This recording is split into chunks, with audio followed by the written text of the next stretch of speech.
हाय, hello, नमस्कार. आजच्या आपल्या नवीन व्हिडिओमध्ये सर्वांचे अगदी मनापासून स्वागत करते. तर सकाळी नाश्त्याला मिस्टरांसाठी पोहे आणि मुलांसाठी पण पोहे केले. आज होता रविवार आणि छान अशा भेंड्या आणल्या होत्या. त्याच मी धुवून घेतल्या स्वच्छ आणि कट करून लगेच त्याची भाजी करणार. आमटी भात झालेला आहे. चपाती आणि भेंडीची भाजीच करणार आहे. आमच्या भेंडीच्या भाजीला कांदा लागतो, त्यामुळे कांदा आणि आज विशेष म्हणजे टोमॅटोसुद्धा घालणार आहे भेंडीमध्ये. बघूया म्हटलं जरासं वेगळं काहीतरी व्हेरिएशन पाहिजेच म्हटलं, भाजीत रोज रोज तसंच करायला नको वाटायला लागलेलं. आता इकडे साखरेचा डबा ठेवला आहे, त्याच्यावर मी ते चिनी मातीचं हे ठेवलेलं आहे, बाऊलच म्हणू शकता. आणि त्याच्या पुढे मी माझा मोबाईल सेट केला आहे. माझ्याजवळ हे नसल्यामुळे, स्टँड नसल्यामुळे अशी अरेंजमेंट केली. आता इथे काय झाले, पाणी संपूर्ण बेसिनमध्ये सकाळी सकाळी सगळं अडकलं होतं. म्हटलं काय झालं नेमकं बघूया म्हणून खालची पाईप मी हळूहळू काढली. एकदा मला मोठ्या मुलाने माझ्या शिकवलं होतं कसं काढायचं आणि काय होते ते नेमकं. त्यात एकदा घाण अडकली होती, पूर्ण ते पाईप भरली होती. म्हटलं तसंच झाले का बघूया म्हणून मी ते पाईप काढली बघितलं तर त्याच्यामध्ये तर काही एक सुद्धा म्हणजे घाण दिसत नव्हती. पाणी नेमकं कशात अडकलं होतं आणि काय का अडकलं हे समजत नव्हतं. तर पाईप मी दाबून त्यात असली तर घाण निघेल म्हणून मी दाबत होते आणि त्या बुट्टीमध्येच पाडूया म्हटलं. तर ते बघा, नळीमध्ये बघितलं तर काहीच दिसलं नाही. म्हटलं राहू दे, आता आहे ते वरती पोपटी रंगाचं जे काय दिसते त्यामध्येच अडकलं असेल, काय अडकलं असेल तर असेल म्हटलं. त्यात मी बोटाने हात घालून काढलेलं आहे घाण त्यामधली. अगदी चमचाभरच निघाली, पण काय अडकले अजून तर काय कळलंच नाही. पण बघूया म्हटलं, परत पाईप लावायची आणि वरून पाणी जाते का नाही ते बघणार म्हटलं. आणि परवा घाण पण वास येत होता, आता कशामुळे येतोय त्यात मला पण काय माहीत नाही बेसिनमध्ये. पण ॲक्च्युली आम्ही जिथं राहायला होतो, भाड्यानंच राहायला होतो, तिथं बाहेरच धुणं भांडी करायचं होतं. ते बेसिनचा प्रकार हा इथेच कळाला जेव्हा घर बांधलं तेव्हा. त्यामुळे इतकं ह्यातलं काय मला माहीत नाही. तर असून दे म्हटलं, तर लावूया पाईप, काय होते बघूया, जाते का नाही पाईप. शेवटी मी पाईप ती अशी फिरवून व्यवस्थित जशी अगोदर होती तशीच मी बसवली त्या पद्धतीने. आणि त्यातली जी काय घाण होती ती म्हटलं काढून टाकूया आणि होती तशी मी लावायला लागले पाईप. तर आज नेमकं रविवार आणि असे काय काय कामं निघतात एक्स्ट्राची. घरात असलं तरी नसलं तरी काय काय वेगवेगळी कामं निघतील रोज, काय सांगता येत नाही. तर चला, माझ्या भेंड्या पण झाल्या होत्या कट करून. म्हणलं आता लगेचच भाजी पण लगेच करून घेते, कारण मोठा मुलगा अजून आंघोळ करायला, तेवढ्यात माझा सगळा स्वयंपाकच होऊन चालले, वाजले आहेत 11. म्हणलं जेवून घेतील जर भूक लागली असेल तर. आता पोहे तर झालेच होते आणि छान अशी भेंडी, टोमॅटो, कांदा आणि सगळंच एकत्र घातले तेलावर आणि तिन्ही पण एकत्रच भाजून निघतात. वेगवेगळं आता भेंडी भाजत बसा आणि परत ते फोडणी टाका आणि परत त्याला शिजवत बसा, खूप टाईम जातो. पण मी नेहमी असंच करते, तेलातच सगळं टाकते एकदमच कच्चं. आता सगळं झाले आमचं सगळ्यांचं जेवण, नाश्ता, धुणं भांडी, फरशी, क्लिनिंग सगळंच झालेलं आहे. आणि कट्टा बघा क्लीन करून ठेवला आहे, कारण संध्याकाळी आम्हाला जायचं आहे बाहेर. त्यासाठी म्हटलं आता क्लीन केलं की उद्यावरच असा संध्याकाळल्यावर कंटाळा येऊ नये म्हणून मी स्वच्छच करून ठेवते आणि जातोय कुठं पण जाताना.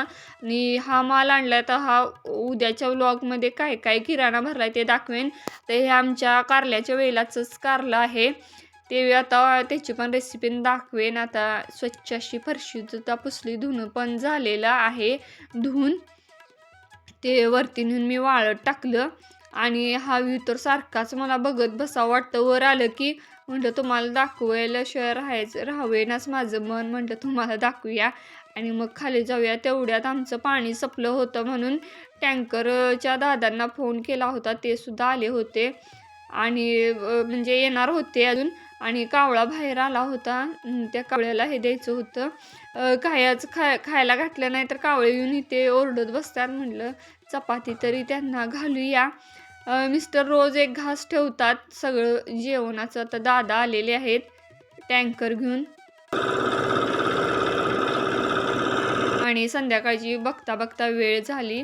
आता आरतीच ताट केले ते पण सांगते का केले ते. आणि छान असं मस्त देवापुढे दिवा वगैरे लावला, संध्याकाळची सांजवात लावली, उदबत्ती लावली. आणि आज आहे मिस्टरांचा वाढदिवस. आम्ही काय असं बाहेर जाऊन काही वाढदिवस सेलिब्रेट वगैरे करत नाही, नुसतं आरती करतो. केकसुद्धा कापत नाही, सिम्पल बट स्वीटमध्येच असतं छोटंसं सेलिब्रेशन. आणि हा लाडू शेंगदाण्याचा माझाच खायचा राहिल्यानंतर खाऊन गेली म्हटलं. तर मिस्टरांचे मित्र वगैरे शुभेच्छा देण्यासाठी येतील म्हणून मी हा टेबल क्लीन करून ठेवला. आणि बेडरूममध्ये इस्त्री मारून अशीच कपडे टाकलेले आहेत, थोडी मारायची आणि तसंच पडले.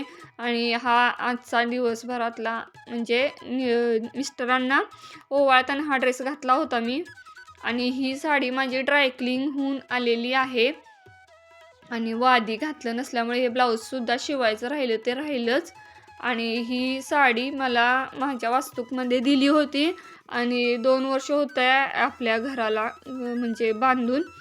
तर वास्तूक होऊन आणि 2 वर्षानंतर ह्याचा पण मुहूर्त निघाला ड्रायक्लिनिंगचा म्हटलं. आता थंडी वाजायला लागल्या म्हणून आता स्वेटर घालून घेतलं. आणि आता काही चपात्याच फक्त करायच्या आहेत. आणि तयारच आता चिकन बनवून आणणारच आहेत, चिकन आणि रस्सा. त्यामुळे भात आणि चपातीच आत्ता करेन म्हणून पांघरून आताच बसलेलो आहे. अजून काही चपात्या केलेल्या नाहीत. म्हणजे थोडा वेळ गरम पाय वगैरे झाले, गरम झालं की पटकन करता येईल. थंडी फार वाजायला लागल्या, बर्फ पडायला लागले, असं वाटायला लागले बाहेर एवढी थंडी. गार गार पाय झाल्यात.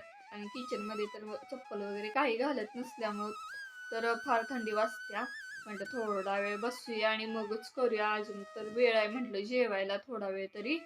आणि असं मस्तपैकी बसलेलं आहे. आणि थोडं एडिटिंगचं पण काम करत होते, असं काय नुसतंच बसून नव्हते. म्हणजे एडिटिंग पण होते आणि तेवढं टाईमपास पण म्हणजे गरम पण होईल. टाईमपास असं म्हणता येणार नाही कारण एडिटिंगच करत होते आत्ता. आणि छोटा मुलगा पण इथे माझ्याबरोबर झोपलेला आहे. तो ॲक्च्युली जाणार आहे मिस्टरांच्या बरोबर जेवायला आणि मोठा मुलगा मी घरीच जेवणार आहे. तर आता मिस्टरांचा बड्डे करून आलेले आहेत मित्र एका ठिकाणी बोलवलं होतं मित्रांनी आणि त्यांनीच केक आणला होता. हा रवा मावा केक आहे, असं घरगुती स्टाईलमध्ये बनवलेलं आणि त्यावर त्यांचं नाव ह्यानं लिहिलेलं आहे आपलं क्रीमनं. असा सिंपल आणि मला असाच आवडतो, त्यावर क्रीम असलेला अजिबात आवडत नाही. आणि थोडेसे वटाणे सोलायचे होते ते मी सोलले. आणि चपात्या आता 3-4 तरी निघतील ते, त्यांच्यासाठी आता चपात्या पण बनवल्या. आता इकडे चपात्या पण झालेल्या आहेत. त्यावर थोडंसं डोकं वगैरे शेकून घेत होते. ॲक्च्युली थोडंसं पुढं वरती केस पांढरे झालेले होते. मिस्टर म्हणाले थोडंसं तेवढंच लाव आणि तेवढं धुतल्यामुळे माझं डोकं इतकं दुखायला लागलं काय सुचेना. म्हणून मी तव्यावर शेकून घेतलं आणि थोडंसं कपडा पण ठेवला आहे बघा इकडे उजवीकडे आणि लोखंडी तव्यामध्ये पण शेकून घेतलं. आता हा रवा मावा केक तर सगळ्यात माझा आवडता केक, सगळ्या फेवरेट केकमधला. चॉकलेट केकसुद्धा मला अजिबात आवडत नाही, पण हा रव्याचा जो काय मावा केक आहे तो मला एकदम जास्त आवडतो. आणि अय्यंगार बेकरीमध्ये तर छानच मिळतो. तर मिस्टर जेवायला नेताना नेहमी कांदा, पाण्याची बाटली, लिंबू असं नेतात. परत त्यांना 4-5 चपात्या लागतात, तेच देत होते. म्हटलं पॅक करून ठेवलं की आले की गडबड करणार, त्याच्या अगोदर सगळं भरून ठेवूया. आता सलार पार्ट 2चा पिक्चर लागलाय, तोच आम्ही बघत बसणार आहे. हे झालं की 10 वाजलेले आहेत. आणि मोठा मुलगा मी जेवून घेतलंय, तो काय थंडी वाजते म्हणून गेला नाही. आणि छोटा मिस्टरांच्या बरोबर गेलाय. त्यामुळे आता दोघांचं पण जेवण झालं. जेवण झाल्या किचन ओटा सगळा साफ केला आणि फरशी पण पुसून काढली, जेणेकरून उद्याच्याला काय नको, कारण नॉनव्हेजचं खाल्लं होतं. मग लगेचच क्लीन करून टाकलं. आता उद्या सकाळच्याला म्हटलं फ्रेश मॉर्निंगनं स्टार्ट करायचं पुढची कामं, म्हणून सगळं स्वच्छ केलं. आणि आता झोपणार. थोडंसं एडिटिंग वगैरे करायचं होतं उद्याच्या व्हिडिओचं, ते सुद्धा केलं. तर हा व्हिडिओ उद्याच मी एडिट करेन आणि टाकेन. तर आजचा व्लॉग मला वाटते सर्वांनी छान एन्जॉय केला असाल तर नक्की लाईक करा. चॅनलवर नवीन असाल तर सबस्क्राईब करा. पुन्हा भेटू उद्याच्या व्लॉगमध्ये, तोपर्यंत बाय.